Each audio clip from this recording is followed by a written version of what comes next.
Jaikumar retired and உங்கள் team யாரெல்லாம் வந்திருக்கீங்களோ அனைவருக்கும் காலை வணக்கம். இன்னைக்கு லீவெல்லாம் இல்லை, ஃபர்ஸ்ட் அவர் சொன்ன மாதிரி லீவ்லேயும் வந்திருக்கோன்ட்டு பிஜிக்கு ஒர்க்கிங், இன்னைக்கு ரெகுலர் ஒர்க்கிங் டே தான். கண்டிப்பாக உங்களுடைய இந்த ஒரு ஈவெண்ட் ஆனது ஒரு முக்கியமான ஈவெண்ட். ஸோ அரசு தரப்பில் நாங்கள் வந்து கலந்துக்கிறது வந்து எங்களோட கடமையும் கூட, அதில் மகிழ்ச்சியும் கூட. கடமைங்கிறதுக்காக மட்டும் வரல, உண்மையிலேயே சந்தோஷமாக தான் வந்திருக்கோம். கிட்டத்தட்ட 2 கோடி ரூபாய் நமக்கு பிளாக் டே கலெக்ஷன் தஞ்சாவூருக்கு டார்கெட் இருந்தது. 1 கோடியே 96 லட்சம். அதுல வந்து 1,79,00,000 நம்ம கலெக்ட் பண்ணிருக்கோம். கரெக்டா?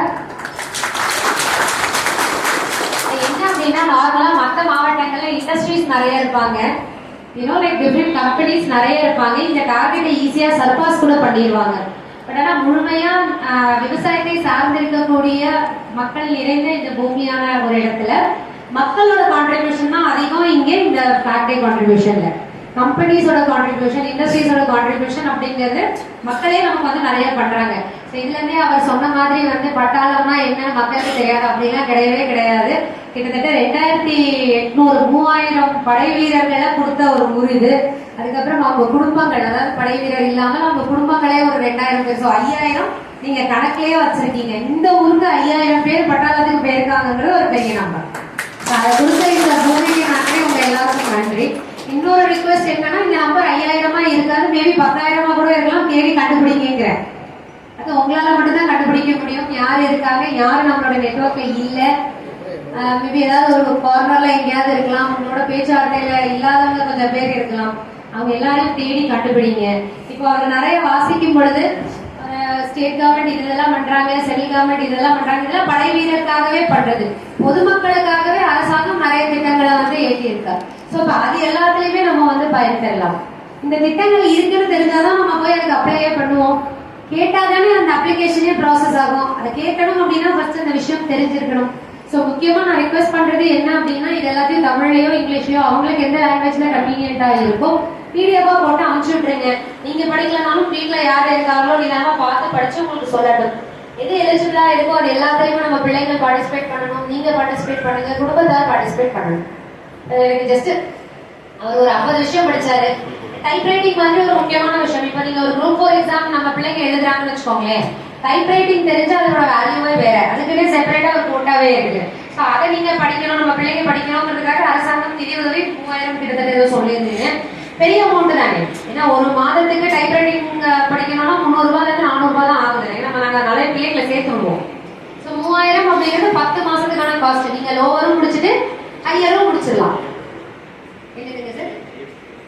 ஹையருக்கு 5,000 whatever I'm saying, அட்லீஸ்ட் அந்த சப்போர்ட் இருக்கு. பட் அந்த சப்போர்ட்டை எடுத்துக்கோங்கன்னு சொல்றேன். ஸோ அது தெரிஞ்சாலும் மட்டும்தான் அந்த சப்போர்ட்டை போய் நம்ம வந்து தேட முடியும். அடுத்த விஷயங்கள் வந்து வேலைக்காக மட்டும் நம்ம பண்றோம், வேலைக்கு என்னென்ன சப்போர்ட் இருக்கு, டெக்ஸ்கோ இருக்கு, இது இருக்கு, அதெல்லாம் சொன்னாங்க.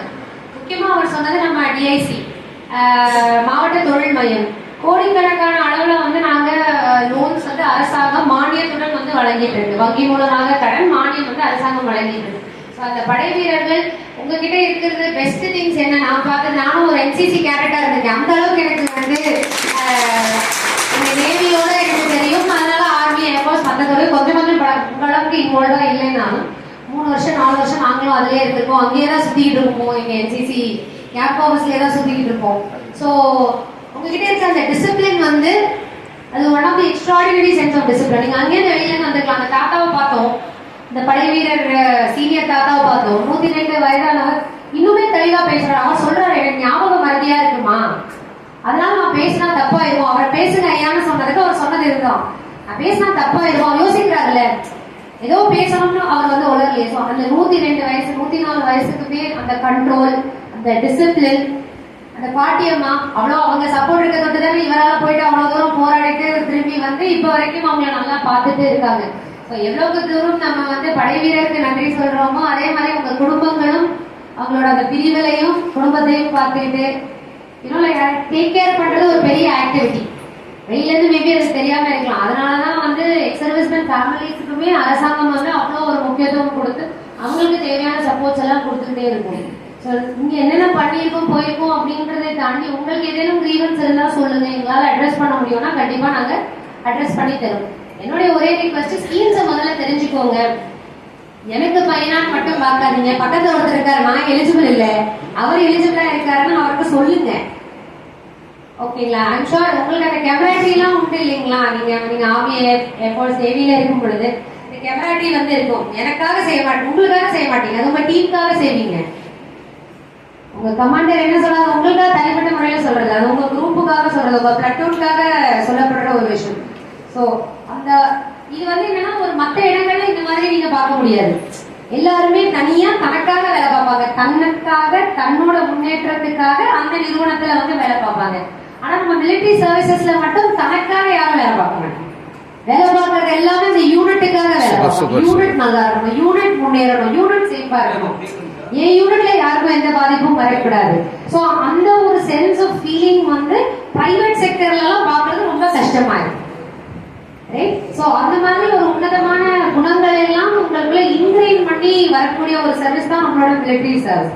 சோ அதே குணத்தோட நான் எலிஜிபிளாக இல்லைனாலும் பரவாயில்ல, வேற யாரும் நம்ம டீம்ல எலிஜிபிளா இருக்காங்கன்னு பார்த்து அவங்களுக்கு வந்து ஹெல்ப் பண்ணணும்.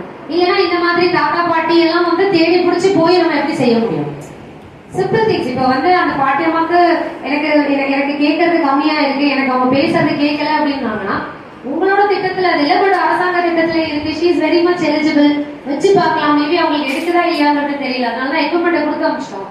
ஆடியாலஜிஸ்ட் திங்கக்கிழமை வீட்டுக்கு அனுப்புறோம், அவங்க போய் பார்க்கட்டும். பெட் ஆச்சுன்னா சந்தோஷம் இல்லைங்களா?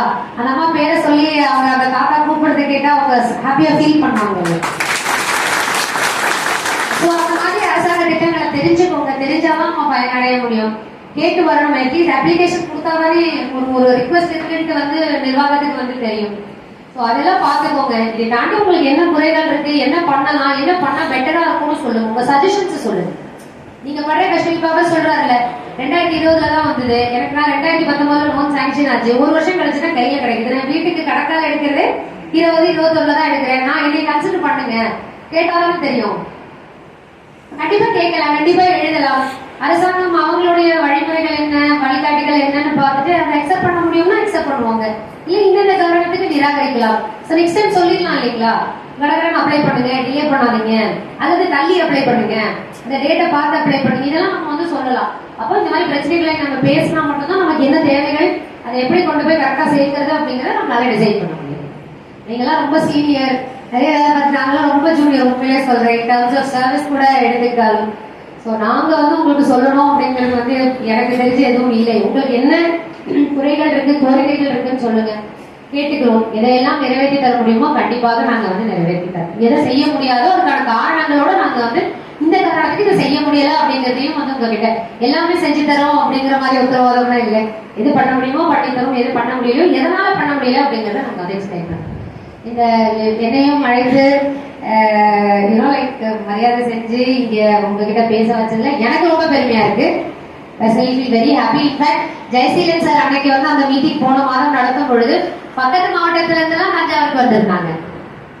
லைக் அவங்களுக்கு இருந்த problems, pension, arrear, like lot of clearances, இந்த மாதிரி இஷ்யூஸ் எல்லாம் இருந்தது. ரொம்ப சந்தோஷம். தஞ்சாவூர்லயே இதுக்கு வந்து ஒரு ஆபீஸ் வருது. அப்ப நீங்களே புரிஞ்சுக்கலாம் இந்த என்டையர் ரீஜன்ல வந்து தஞ்சாவூர் படை வீரர் மிலிட்டரி போர்சஸ் எவ்வளவு வந்து என்டெக்வைண்டா இருக்கு அப்படிங்கறத நீங்க வந்து பார்க்கலாம். ஸோ இந்த ஊர்ல இந்த ஃபங்க்ஷன் நடத்துறதுல எனக்கு ரொம்ப பெருமை, அது தலைமையேற்று நடத்துறதுல ரொம்ப சந்தோஷம். Thank you so much.